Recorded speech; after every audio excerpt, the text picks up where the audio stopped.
This week on the show, resellers are facing fee increases from every imaginable angle, and I continue to prove that you can make a living selling books.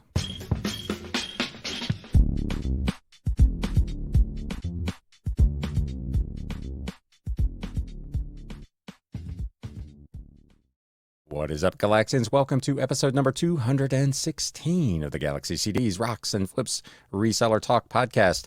My name is Ryan, and I will be your host as we go through a very depressing reselling news update this week. There are fee increases galore coming your way. Many of them kind of from unexpected sources and with some unexpected impacts, and we're going to go over all of that. And then we'll talk a little bit about some of the things that have sold here over the last 2 weeks, since it's been a couple of weeks since I did an episode. So with that having been said, let's just dive right into this messy reselling news. News updates.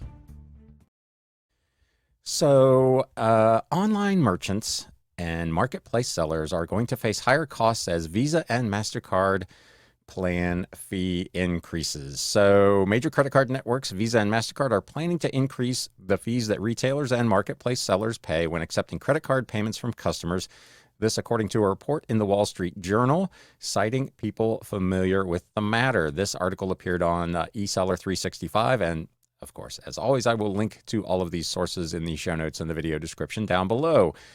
The fee hikes are scheduled to take effect in both October and in April, so they're coming in 2 waves and will largely impact online purchases made by consumers using Visa and MasterCard credit cards, according to estimates by consulting firm CMSPI. The increases could cost merchants an additional $502 million per year in credit card processing fees.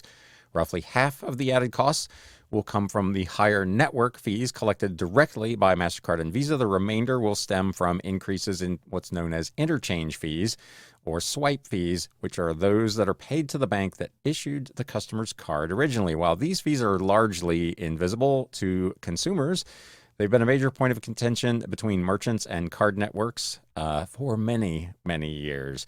Last year, U.S. merchants and marketplace sellers paid a record $160.7 billion in processing fees to accept $10.589 trillion in payments from credit, debit, and prepaid cards, according to the Nielsen report.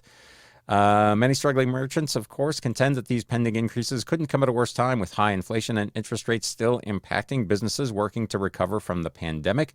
U.S. Senate Majority Whip Dick Durbin from Illinois and the chair of the Senate Judiciary Committee, and U.S. Senator Roger Marshall, a doctor from Kansas, are lead sponsors of an act called the Credit Card Competition Act, and they agree with the merchants. The news solidifies that it's time to pass our bipartisan, bicameral legislation, the Credit Card Competition Act, to enhance competition between credit card networks and ultimately lower costs for businesses and consumers. We need to bring real competition to the credit card industry, our bill ensures. They say that the Visa MasterCard duopoly ends their price gouging tactics that disproportionately hurt American families and small businesses. They have tried to intervene on this before with no success. Previous efforts have failed, and letters that have been sent to these firms by government officials appear to have fallen on deaf ears. So how does this impact you as a marketplace seller? The fee hikes could hit individuals who depend on popular marketplaces like eBay and Etsy to reach their consumers. In recent years, these sites have transitioned to processing payments in-house, which of course has been met with some controversy as well, some incorporating them actually directly into their selling fees. That means the higher card fees could directly lower revenues for the mom and pop sellers that make up much of these platforms' user base. While marketplace sellers may hope that platforms opt to absorb some of the cost increases, history says otherwise. Sellers should expect increases in selling commissions or other payment-related charges if Visa and MasterCard have their way. So just be aware this is coming up. There are no real details about how much the fee increase as a percentage of what it currently is going to be. I would expect it's probably not a lot, but every little bit, as you see as we go through the next several articles, which all revolve around fee increases of some sort. That stuff starts to pile up after a while, and especially if it gets passed on by the platforms, which, as this article says, and would be my belief, history would say that that is something that's probably going to be happening. So it's supposed to happen sometime next month. I don't know. There's been no indication that I can find that any of the platforms, eBay, Etsy, Mercari, any of them have made immediate plans to make increases, but I would imagine you'll probably see adjustments in the not too distant future. So just be aware that that is coming. Fee increases from MasterCard and Visa. eBay is changing how they collect shipping costs from sellers. This actually may be beneficial in the end. eBay will begin charging sellers for UPS and FedEx labels at the time of printing, beginning later this month. It informed sellers this week. Previously, it had charged sellers after delivery, which had caused a lot of drama because for some reason, eBay in particular was notorious for giving a what they considered to be an estimated rate. And when the bill ultimately went through, particularly from FedEx, it seemed like the bill was significantly higher than what the estimate was by eBay. So with this, hopefully these fees will be accurate and there will be no further surcharges. The fees will be done right. I guess time will tell whether that is the case or not. Well, one seller did say, I hate getting hammered with 2 weeks worth of labels on random days. They've been saving them up for weeks sometimes and hitting me with hundreds of dollars worth all in one day. Where did $400 just disappear to? Oh, UPS. Now, my thought process on that is you knew you bought the labels. You knew this charge was coming. So why are you surprised that it ultimately did?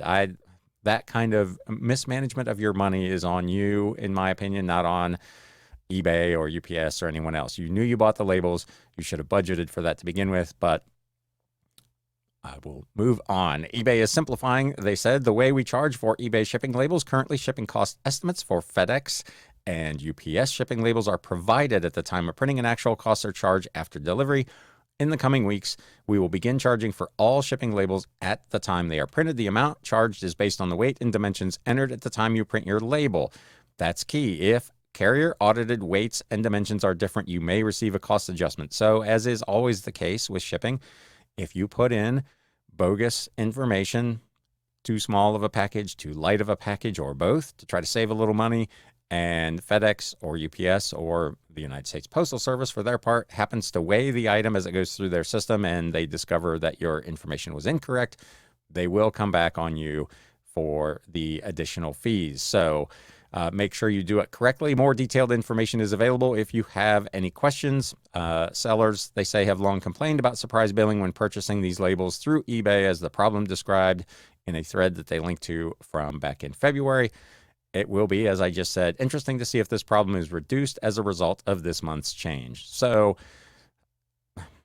I don't use eBay's labels. I ship everything through Pirate Ship. So this is not an issue that I have dealt with for several years since I've been using Pirate Ship. But if you do use eBay's shipping, be aware that there's going to be a change coming there. However, speaking of shipping, we're going to go through a whole bunch here of adjustments and increases that are coming from pretty much all of the major shippers, with one interesting exception at this point. We're going to start with FedEx. They have announced holiday season surcharges and adjusted rates coming in 2024. They've disclosed plans to implement temporary surcharges for the upcoming holiday season and then to hike rates across all of their services for 2024. The FedEx Express rates for U.S. domestic services as well as U.S. export and import services operated under FedEx Express will see an average increase of 5.9%. So it's a pretty hefty increase, almost 6%, though it is slightly lower than previous year's general rate increase. FedEx Ground and FedEx Home Delivery shipping rates will also go up 5.9%. Notably, they say this adjustment extends to FedEx Ground Economy shipping rates as well. FedEx Freight, which probably doesn't affect a lot of traditional resellers. This is for like the big LTL type, a pallet's worth of stuff. But shipping rates for FedEx Freight shipments will be adjusted in the range of anywhere from 5.9 to 6.9%, contingent upon the customer's specific transportation rate. scale. This rate alteration applies to shipments within the U.S., including Alaska, Hawaii, and Puerto Rico, and the U.S. Virgin Islands. Additionally, it will cover shipments between the contiguous U.S. and Canada. They also announced a couple of other surcharges that will be coming. Customs clearance service fees starting January 1st of 2024. FedEx will be implementing an increase in customs clearance service fees applicable to import operations, and additional handling surcharge and oversized charges effective January 15th of next year. FedEx will be revising the fee structure for the additional handling surcharge and the oversized charge for international multi-piece shipments. Instead of a per shipment charge, these fees will be assessed now per eligible package. So this is going to get potentially a lot more expensive if you ship a lot of stuff. The change specifically affects the additional handling surcharge, which includes considerations related to dimension, weight, packaging, freight, non-stackability, so non-square type packages, as well as the oversized charge. The detailed breakdown of all these rate adjustments, surcharges, and fee revisions will be made available on FedEx's official website. That probably is out now. It was supposed to go out September 7th, so that's probably available now. So be aware if you ship with FedEx, there's going to be a holiday surcharge, as there usually is, and then starting in January, there are going to be some pretty significant rate increases to use FedEx and UPS. Up next, UPS to hike rates 6% in 2024 will nearly double their peak surcharge. Man, the hits just keep coming. UPS raises rates 6% in 2024. To be exact, it's also 5.9% on December 26th of this year. This news came about 10 days after FedEx announced their increases. So, yeah, here you go. And like FedEx, UPS at the time of the announcement did not publish specifics, only publishing the overview of the average of the increases. They said they would be producing the details at a later time. The following changes will be effective on December 26th. So theirs are going to go into effect a little bit earlier. Previews to come later. They said rates for UPS Ground, UPS Air, and international services increase an average net of 5.9%. They like that number all the way around. The list of zip codes to which area surcharges apply will change. I assume that means there will be more zip codes that will qualify for a distance surcharge, so be aware of that. The list of zip codes aligned to certain zones will also change. The impact of these changes on your shipping costs will vary according to your shipping characteristics and the terms of your UPS agreement if you happen to have one. If you use a third-party service, again, like Pirate Ship or eBay labels, it'll be interesting to see how this all shakes out, but these surcharges are coming. They are also adding a demand surcharge, which will go into effect on October 1st of this year, so just a couple of weeks from now. That runs through January 13th of 2024 for certain domestic and international shipments. An example, domestic peak surcharges like the additional handling surcharge is currently $3.50 per package. It's going to go all the way up to $6.90 per package during the holiday season, a nearly 100% increase. They got to pay for that new union contract one way or another, and they're going to try to make it back during the holidays by essentially doubling their surcharge fees. So the thing with these is not only if you're offering free shipping, this is really going to start to get expensive. If you're doing customer paid shipping, it's not quite so painful because those adjustments and increases will just be passed along to your customer. You'll probably want to reevaluate your pricing to make sure that your net pricing is still right, but you're not in as bad a shape. But you get double hit for these, as this article, which is on E-commerce Bytes, points out, because you're going to pay more selling fees because virtually every site that I'm aware of calculates your final selling fee based on the total of the transaction, which includes shipping fees. So if you're paying 15% of the total, you're now going to pay 15% of essentially 6% more of shipping fees. So that may not, on an individual sale, amount to all that much money, but over the course of a year, if you're someone that does dozens to hundreds to potentially thousands of transactions every single month, and you're paying an additional fee to sell, and you're paying more for shipping, and potentially your transaction fees are going to go up anyway because of what we just talked about with the credit card fees, this could all accumulate into a pretty significant jump in your selling costs. So I don't know. I wish I had some advice on how you could prepare for that. But other than knowing that it's coming, it's really hard to do much about, because your widget, your t-shirt, your book, your CD, or whatever it is you're trying to sell only has so much value in the marketplace. And that value does not change necessarily because your costs of doing business are increasing. So unfortunately, you're going to face a situation where you're just going to get squeezed a little bit on your margins.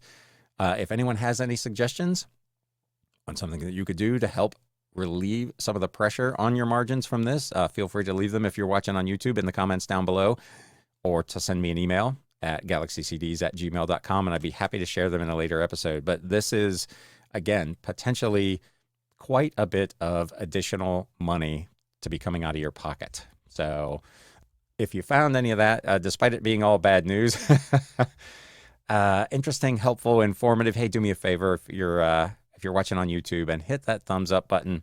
If you're not currently a subscriber to the YouTube channel or a follower of the podcast, you could consider doing that as well. And please share this with other resellers, because I haven't really seen anybody talking about this too much online. So just help me out with that. Also, one thing to bring up, USPS for the last several years has also had a holiday surcharge. And to this point, they have not made an announcement about an additional charge for the holidays.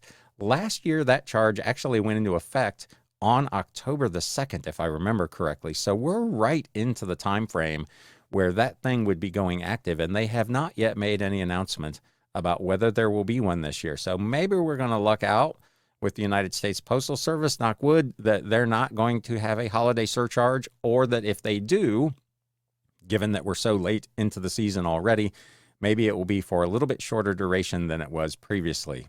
I guess time will tell, but so far they have not made an announcement. UPS announced a new service. I don't know if this is available on eBay. I didn't look. I got this notification from Pirate Ship. UPS Ground Saver is a new economy ground service designed for low-value, non-urgent shipments that are being shipped to, and this is key, residential addresses. The service is a perfect opportunity to save even more money on domestic shipments that are not time-sensitive, allowing you to keep more loot in your pocket while offering delivery that your customers can count on. UPS Ground Saver also gives you the option to use UPS to ship to P.O. boxes, U.S. territories, and military addresses all over the world, and we'll get into how they do that here in a minute. What are the basics of this service? Here are the main points they say you need to know. It is the most affordable service available from UPS, at least on Pirate Ship. Now, I will tell you from my own experience, I had a couple of things that I shipped out last week using UPS, and this UPS Ground Saver was less than 70 cents less on a pretty heavy package, and it had a slower delivery time by a couple of days. So in my case, it really wasn't worth doing. Your mileage may vary, but be aware that you'll want to look and compare the two and decide, as they mentioned, if it's not time urgent, maybe it doesn't matter, but if it's at all time sensitive, I don't know that saving the additional money may be worth the potential hit you take from a customer service standpoint. You get to run your business in any way you see fit, but for me in that particular case, the savings was not enough to warrant what I thought was going to be an undue delay to the customer. So be aware of that. If you look to use this service, take a look at how much you actually will save versus what the change in the delivery dates were. Like I said, in my case, it was 70 cents less, and I was going to deliver my item 2 days slower. I opted to just pay for regular UPS Ground. It can be delivered 7 days a week, including Saturdays and Sundays. It's specially designed for residential, small, and lightweight packages that don't require time-sensitive delivery. UPS Ground Saver moves throughout the UPS network and will be delivered by UPS, or, importantly, in some cases, will be handed to the local post office for last mile delivery by USPS. And that is how they're going to be able to do APO and military addresses and the U.S. territories, because they will not actually be doing that last mile address. UPS is not able to deliver to those, but the post office is. So this is an option to now be able to use UPS, theoretically, to send to those types of addresses as well. If you use it, they do say that the label is going to look a bit different from regular labels, especially if the last mile delivery is going to be done by the post office. You'll see your ship from address. You'll see the address from a local post office where UPS is actually going to deliver it. You'll see the UPS tracking number for their portion of the journey. Then you will see your final recipient's address and a USPS tracking number. So both numbers and both addresses will appear on the label. If you're watching on YouTube, here's a quick example of what that label looks like. Cluttered with information and barcodes. It's a messy label if you use Pirate Ship. They have tracking right on their site, which is actually really, really good. It's very accurate, so you can just use that. They do note, however, that insurance works differently from normal UPS, and this again goes back to the fact that they may not be doing last mile delivery. The Ground Saver labels do come with $100 worth of carrier liability insurance, but that only applies to the portion of the journey that UPS is in possession of the item. Once they drop it off to the United States Postal Service, your insurance is no longer valid, and if the post office destroys it, you're out of luck. Pirate Ship does offer a fairly reasonable rate on insurance separately from the carrier. So if it's something that you think you want to insure for the entire trip, they recommend, of course, that you buy their insurance. UPS does say they will inspect every package before they hand it off to USPS, and they won't tender a package that they see is damaged. In this case, they will mark it return to sender and have it delivered back to you, and then you can file the claim for your up to $100 in insurance. Key limitations of this: no commercial destination. So this cannot be something that you send to a business. If it's sent to a business, it has to go through regular UPS ground. So this is residential addresses only. Pirate Ship does offer this service and will denote automatically if it is eligible to use this service. So if you have any questions and you're using Pirate Ship, you need not worry. They will not offer Ground Saver if the address comes up in their system as commercial. But they remind you, you can ship to P.O. boxes, military addresses, and U.S. territories, which is something that they have not previously been able to do. Surcharges, they note, may still apply because, of course, they want to make that extra money. So again, the same kind of non-standard things, a box that's too long, a box that's too big a cube, or a box that is extra length. So be aware of that, but this is a new service that's available that in theory might be a little bit cheaper. Moving over to Amazon, their peak season FBA seller capacity adjustments are coming. They explain how they adjust their capacity for peak shopping season, advising sellers who use their fulfillment services to get their inventory into their warehouses by October 26th in order to be ready for Black Friday. As we do every year during September and October, our fulfillment center teams are focused on the receive processes to ensure that your products are properly placed in the right fulfillment centers. It offers most sellers, they note, higher estimated capacity limits for October. However, most sellers then see lower estimated capacity limits for November and December, where they focus more on processing customer orders than processing your inbound shipments. So if you are an Amazon FBA seller, you want to try to have everything in that you can get into their system by the end of October, essentially.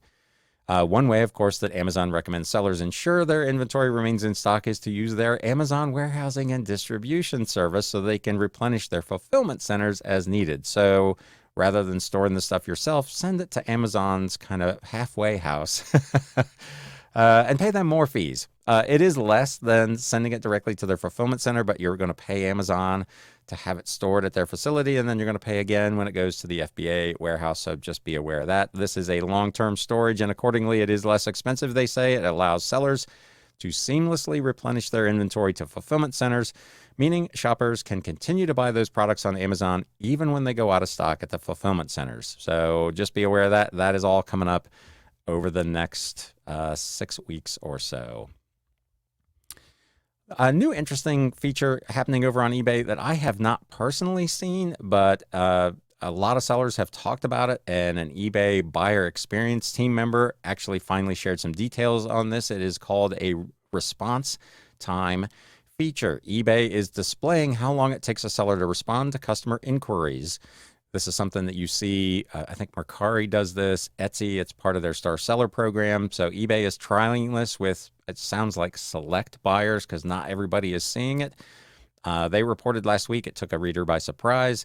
Product manager from eBay did explain on a thread on the eBay discussion boards that they were testing this feature because we heard from buyers that they value knowing if they can expect timely responses from a seller and that it would encourage them to engage more on eBay. They say they are testing it with a subset of buyers to help understand if it helps with increasing sales and trust on the platform.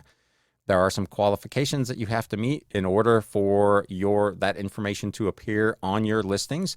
Seller has received at least one question and answered 60% or more of the questions over the preceding 12 months.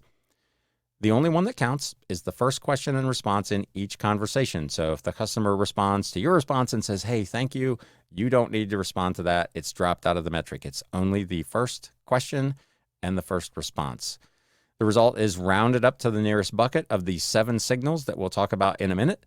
The signal is not shown if the calculation shows a seller responds in more than 48 hours. So if your response time is less than 48 hours, it's just not going to show anything in this field. So no one will be the wiser, and the buyer will not know whether you respond quickly or slowly if you're more than 48 hours out.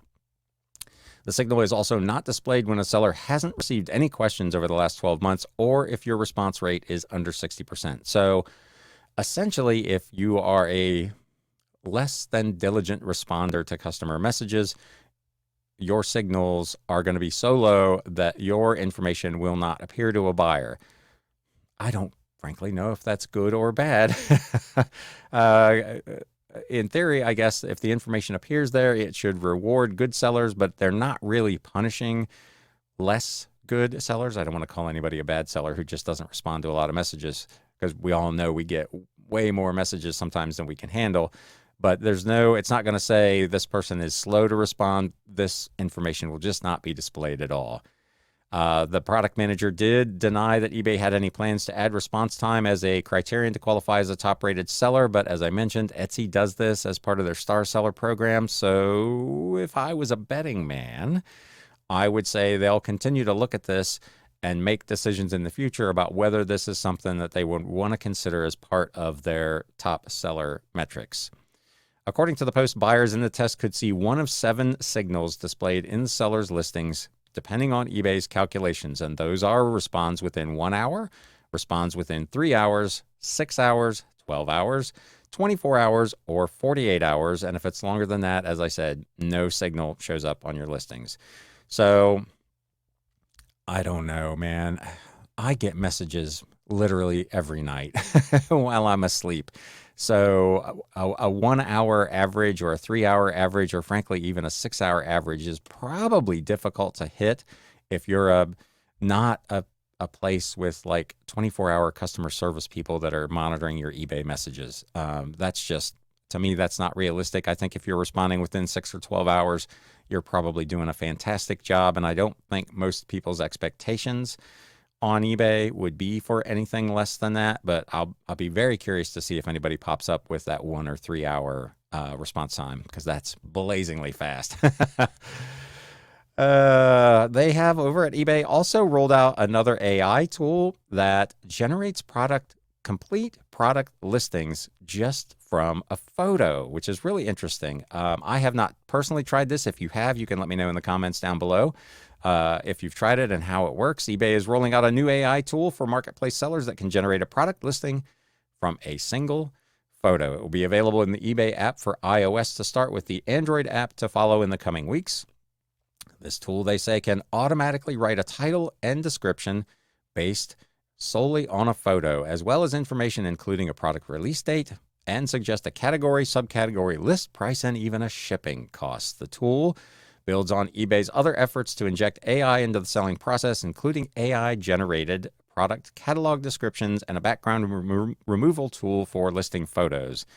The photo to listing tool was built internally, and the team will use the listing data generated to train the model going forward. So that will be interesting. So that as they use it, they will continue to try to train it so that it gets better and better at what it does, which I guess makes sense.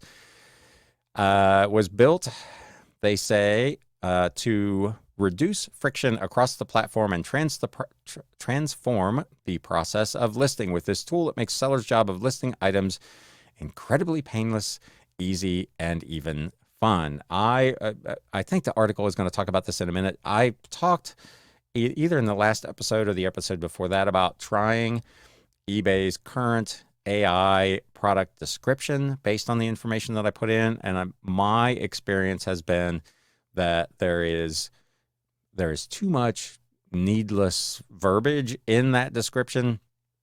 There's also cases where it's not accurate enough. So I'm not convinced yet. And again, I have not used it, so maybe I'm ahead of myself here, but I'm not convinced that this is going to work quite as easily as they said, because I think you're going to really want to go through that listing with a fine-tooth comb to make sure it's correct. And that's if you're a seasoned reseller. This article points out that this tool, however, is designed for what they call the cold start issue for first-time or newer sellers.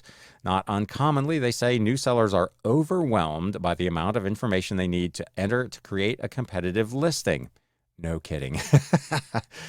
Even seasoned sellers are sometimes overwhelmed by the amount of information that eBay is asking for on listings. I've talked about that before. Some of it is relevant and some of it is not. I'm one of those. If I think a product item specific is irrelevant to the item I'm listing, I just skip it. I don't fill it in with NA or any of that. I just move on with life. But there is a lot of information. And this tool, they say, is to help these new sellers list items. My issue with that is most new sellers are probably already a little uncomfortable with what's required to be accurate with the product listing. And if they don't edit their listing, they're in an area where they could potentially have bad information that gets through because they think they can just point their camera at this item, take a picture, and list it and move on with life. And I don't think it's going to be quite that simple. They say, what a better way to overcome that than by removing the need to enter info altogether? Again, I'll be very, very shocked if it is that easy and that effective. They say there's no need to work through a cold start with AI. As soon as you're ready to sell, your listing is ready to post. eBay writes in a new blog post, we've been hard at work on the next version of a new magical listing experience, which uses AI to analyze, research, and extrapolate information from a small amount of data provided by the seller. Other longtime sellers, besides myself, are a little skeptical with this. The official eBay community forum and subreddits frequented by sellers are filling up with complaints about the poor quality of eBay's description generator, which I just mentioned, which has been available in limited tests, with one user on the forum claiming that the text is misleading and in some cases downright untruthful. They pointed to a listing for a Pentax SLR camera, which eBay's AI-generated description said the camera came with a lens kit, when it did not. So again, you as the seller are ultimately responsible. eBay is not going to let you off the hook if you use their tool, I'm sure, and create a bad listing, and you create a camera listing that says it comes with a lens. You're either going to have to give a price adjustment or take a return and probably negative feedback and on and on and on. So this AI stuff is all grand in theory, but in practice, you still have to be very, very careful. Another seller wrote that the description generator frequently restates the item specifics and title and then merely adds some fluff, which is kind of what I found to be the case as well.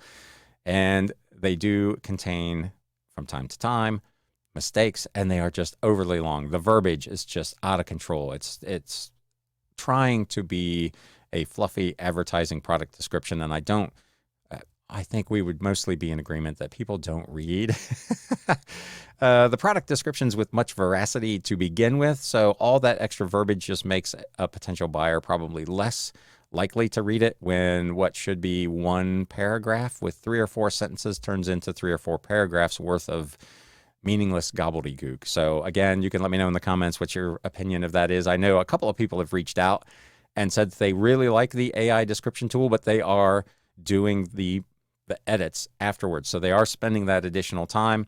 In my case, I've stopped using it altogether because I found that it's quicker for me to just do my product descriptions by myself rather than edit 3 paragraphs worth of eBays. So there you go. And here, As if to confirm that, by the time I got done fixing one of the descriptions and shortening it, I could have written it myself, they said. eBay sellers appear to be taking issue not only with the AI's tendency to spout mistruths and hallucinate. eBay is well aware of this, as the new listing generating tool has a disclaimer warning that the text might not be completely accurate, but with the use cases that eBay envisions for it. So again, they're already aware that this is not 100%. Sellers point out that the descriptions are not necessarily clear, concise, or direct enough. It tends to be repetitive and verbose, kind of like I am in this segment, even for those basic items. So cool tool. We'll see how it works out. I don't have it available yet to me. I may try it for kind of more unusual items just to see what it does. But so far, not thinking that's going to be something I would use very often. Last thing here in the news, over on Etsy, they have started a pretty attractive new program. This is called Share and Save. So essentially what it is, you're going to be given like an affiliate link to your own shop and or to your own listings. And if that listing sells through your referral link, you are going to get a 4% discount off of the order total, off of your bill, which is pretty hefty, to be fair. So how it works, you can get it on the app, they say. Essentially, you include the link in your social media posts, Instagram, Facebook, TikTok, Pinterest, wherever in your bios. I've already changed mine, both on my Linktree and on my YouTube descriptions. So it's already in there. We'll see how it works. Share those links. Buyers click the link and make a purchase. You get 4% off the order total off of your bill. So let's say they have it here on the screen, pretty straightforward. If the order total is $100 and the total transaction fee is $6.50, you're going to get $4 off, 4% of the total order taken off your fee. So your fee was $6.50, now it's only $2.50. So this is pretty attractive. It's only 4%. And I will say, just to be negative Nancy for a minute, eBay's offsite ad program, which is essentially the same thing, they pay themselves 15%. Their offsite ad fee is 15%. So when their link generates a sale, they take 15% off of the top of your order in added fees. If your link generates the sale, you save 4%. So they get essentially 4 times as much for doing basically the same thing. So just be aware of that. Buyers must place their order within 30 days of clicking your link. That, however, is fantastic, because with the eBay partner program, and I'm pretty sure with the Amazon affiliate program, that cookie, that link click is only good for 24 hours and then it expires. Etsy is giving a buyer 30 days after they click it and you'll still get the money. So that is pretty spectacular.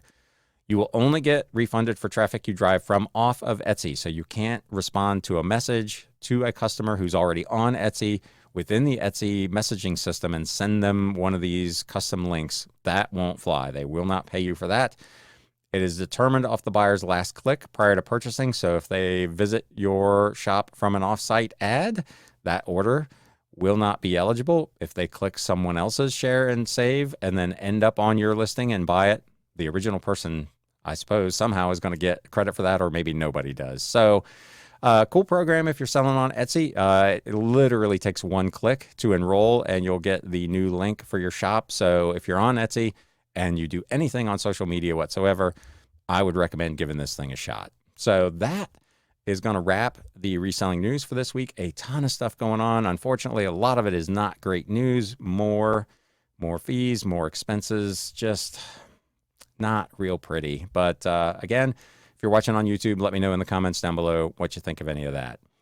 Now, for something a little more fun, let's talk about some stuff that sold here over the last couple of weeks.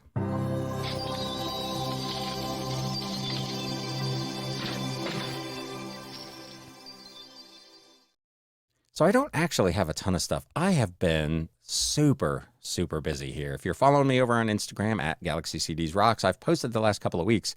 I've done over 100 listings sold per week, pretty much every week for the last couple of months. Now I see a lot of sellers, as is usually the case, but it seems like it's really been magnified over the last month or so.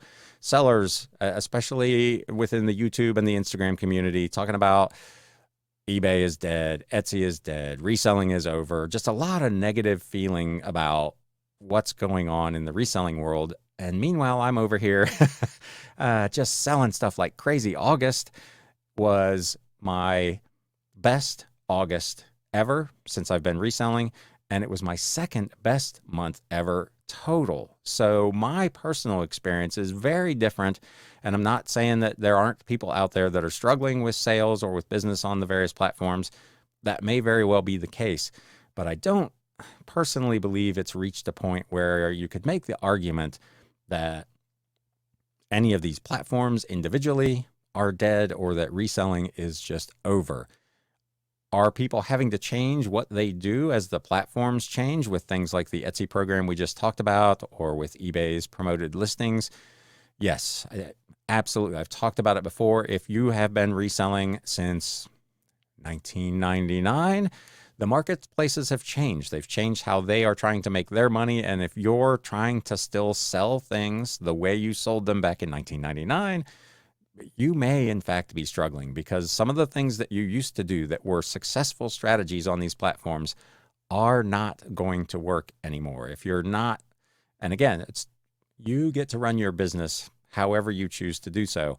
But if you're not using some of the new tools, if you're not using promoted listings, which are becoming more and more widespread in their use, you're falling behind other sellers. And that is obviously going to have a negative impact on your business. So just some food for thought there. I've seen a lot of negative. I was actually going to do a whole episode on it, but I just didn't. I decided I didn't want to spend all that time going through all these negative YouTube videos and whatnot. It is really rough out there with pretty high profile sellers commenting that reselling is really, really bad right now. And I'm here to tell you that that has not been my personal experience. September, we're only, that's 10 days in, but so far September has been fantastic. However, that all having been said, they haven't all been like huge transactions. I've only got maybe 9 or 10 things to share today because it's just been a lot of small ticket, like sub $20 stuff, which is usually the case for me. So we've only got a handful of things here that are kind of worth being on the lookout for. This first item, picked this up at an estate sale for $1, cover to cover, the message of the Bible questions answered by a guy named Johnny Ramsey. This is from, I believe, the 1960s. It was a trade paperback. Again, picked up at an estate sale for $1, sold on eBay for $24.99 plus media mail shipping. For sale over on Etsy. This is a book that I picked up in a big lot, so I'm into this for less than, I think, 16 cents. Denison, the story of an Ohio college. Denison University is in Granville, Ohio. It was written by G. Wallace Chessman. It was a first edition hardcover. Again, super cheap to me, part of a big lot. Sold for $29.99 plus, again, media mail shipping over on Etsy. I mentioned over the last few episodes this big lot of books that I picked up at an estate sale that dealt with historic film and radio topics. This is another one of those. The Republic Pictures Checklist features serials and cartoons from 1935 to 1959.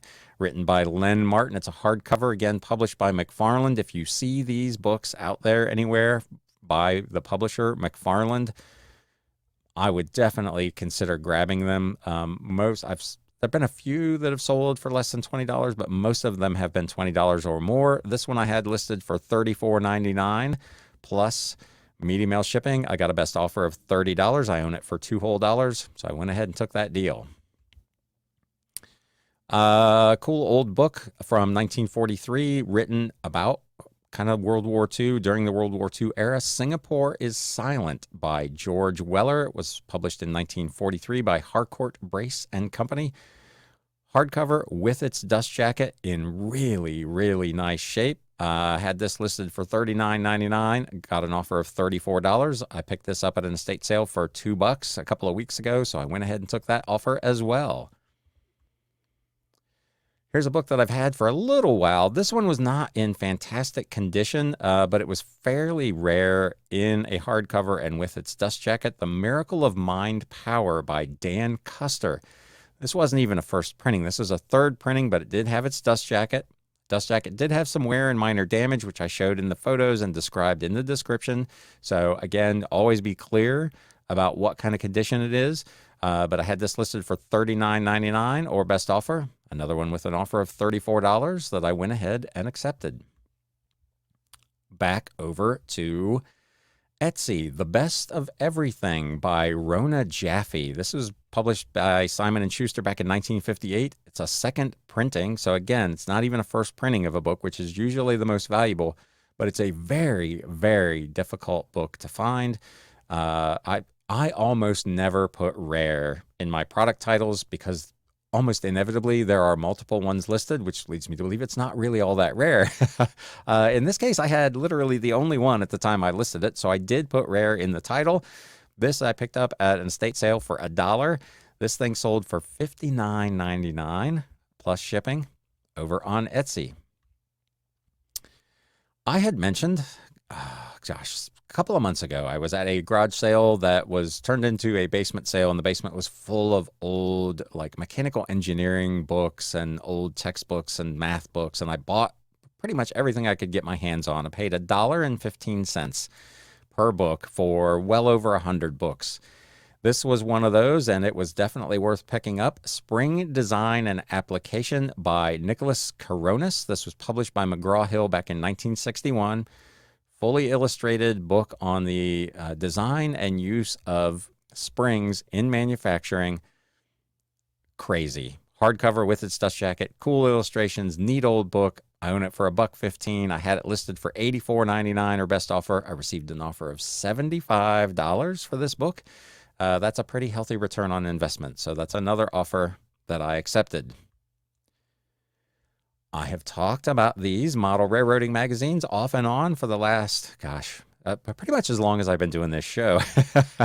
And they continue to sell here and there. I'm down to kind of the last batches of them now, but I had one buyer that bought 7 complete years of these. So Model Railroader magazine from 1996, 88, 93, 1980, 1994, 1981, and 1985. These 7 years totaled $118.26 plus customer paid shipping. I own each of these years for 96 cents, so I got less than $8 in this thing.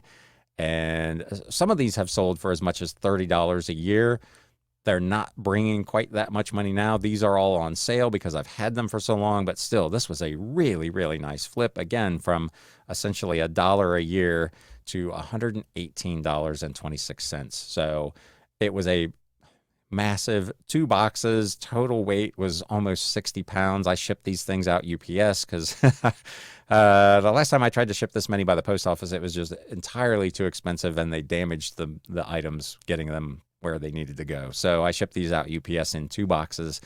These old magazines they're very big, they're very heavy. So just be aware of that. And as you should be aware, they're not supposed to ship by media mail. And now your flip of the week. This one took a little while. So I've had this set of books for over a year. It's a Doubleday encyclopedia from 1931 and 32. It's a second edition, complete set of 11 volumes. I picked this up at an estate sale, like I said, a little over a year ago. I paid $1 a book for these, so I got $11 in this set. They have been here for quite some time, and I had a customer that reached out to me on Etsy a couple of weeks ago asking some questions about them. Couldn't tell exactly from the picture if they were really dark blue or black. Had some questions about their sizes and so on. We went back and forth several times before this customer ultimately decided to purchase these things. It's 11 volumes total. I'm into it for $11, $1 a book. I had them listed for $229.99. This person got a 10% off discount because I have the automated, if somebody clicks that they like an item on Etsy, they automatically get a coupon for 10% off. So she saved 10%, but still paid $206. plus about $35 in shipping for this 11-volume set of the Doubleday Encyclopedia from the early 1930s. That, my friends, is pretty spectacular and is another reminder that you can, in fact, you can make money and you can hit some home runs selling books. And I see people posting all the time that there are sellers who say you can't make money selling books. And I'm here once again to say, yes, you can. It's like any other category. You need to have some idea what it is you're doing, what you're looking for. You need to be able to buy them at the right price and have enough storage capacity to be able to keep a big lot of them on hand, because they can be long tail. I've had this item for well over a year. Was it worth hanging on to for a year? I would hazard to say that yes. Even with the carrying costs of having it in my warehouse already packed and ready to ship for over a year, from an initial investment of $11 to turn it around for $206.99 plus shipping, I would definitely take that every single time. So again, if you found anything useful or helpful here, please do me a favor if you're watching on YouTube and hit that like button. And as always, I thank each and every one of you for watching and or listening, spending a little bit of time with me, mostly each and every week. I did enjoy having last week off with the holiday. That was pretty awesome. I did do an extra day of sourcing. I drove to Lima, Ohio, which is like 2 hours each way for me, to buy some books. It was a Friends of the Library type sale.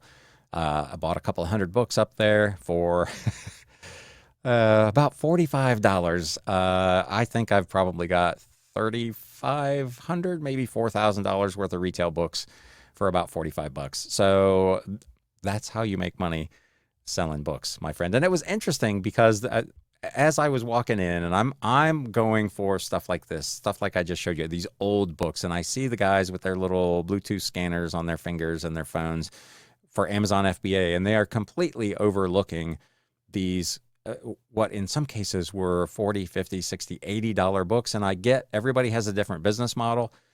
I don't look at contemporary fiction, for instance, because it doesn't have much value on eBay.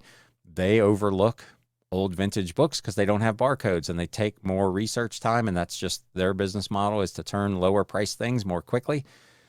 It just goes to show, as I say on this show all the time, there is more than one way to make money doing reselling. And despite all the doom and gloom out there, as I mentioned earlier, I still think you can make a viable living doing this with whatever product you choose to sell if you'll put in the time and do it right. So I will get off my soapbox now. Thank you again for watching and listening. And now it's time to sell.